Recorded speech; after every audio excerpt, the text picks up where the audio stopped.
Manchester City arrive in North London with a carefully measured swagger, not the reckless bravado of a team that needs to prove anything, but the quiet confidence of players who say their work is enough. Ruben Dias has been the most explicit voice of that approach, telling reporters that the squad believe in what we do and that distractions or deliberate provocation won't change their focus. His words set a tone that City insist will make them immune to the emotional traps that often define derby-level fixtures, but words alone won't settle the scoreboard.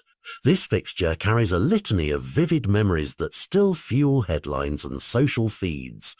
Not long ago, Erling Haaland's two-word jab, "Stay humble," at Mies Arteta crystallised a flashpoint that fans have not forgotten, and later a young Arsenal player, Miles Lewis-Skelly, answered with an eerily theatrical meditation celebration that made the rivalry feel personal again. Those images are not mere footnotes. They are the tinder that can ignite tempers and change the match's emotional momentum if refereeing calls, tackles, or celebrations escalate. Tactically, both teams bring questions as well as quality.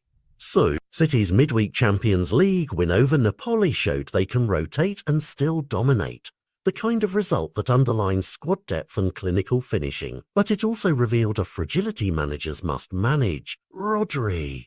The midfield metronome and Ballon d'Or winner, whose presence calms City's balance, asked to come off after around an hour in that game, prompting staff to treat his minutes with caution. That withdrawal was precautionary, and Pep Guardiola has since described the situation as something to be monitored rather than dramatised. But in a fixture of this intensity, even a slight fitness doubt becomes a tactical fulcrum. If Rodri is limited or absent, City's midfield shape and transition rhythm could look different, and Arsenal, who have strengthened and matured under Arteta, will plan to exploit that seam. On the other side, Arsenal come in believing they have both the squad and the psychological motivation to make a statement. They have grown used to carrying the moral high ground at the Emirates, where crowd energy amplifies every tackle and throw-in. And after a heavy win last season that included that iconic celebration, they know how to harness narrative into confidence. Yet City's reply, personified by Diaz's insistence on internal standards, is exactly the counter-narrative managers want. Keep level, play the process, deliver under pressure.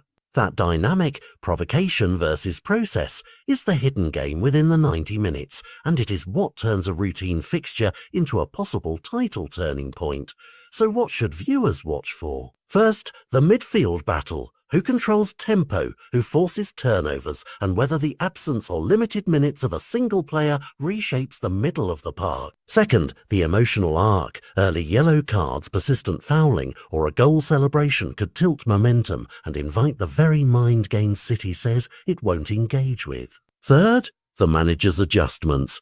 Arteta's willingness to press aggressively, Guardiola's substitutions to maintain control, and how quickly each side adapts when the match stops resembling a scripted chess game and starts resembling street fight football.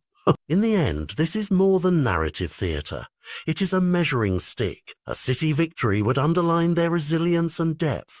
An Arsenal win would sharpen their credentials as genuine challengers and reward the way Arteta has shaped temperament and recruitment. Either result will send shockwaves through the title conversation. For fans on both sides, the match matters not just for points, but for proof. Proof of character, proof of fitness, proof of who can handle the heat. Watch closely. The result will not only fill the headlines on Monday morning, it could very well change the tone of the entire season.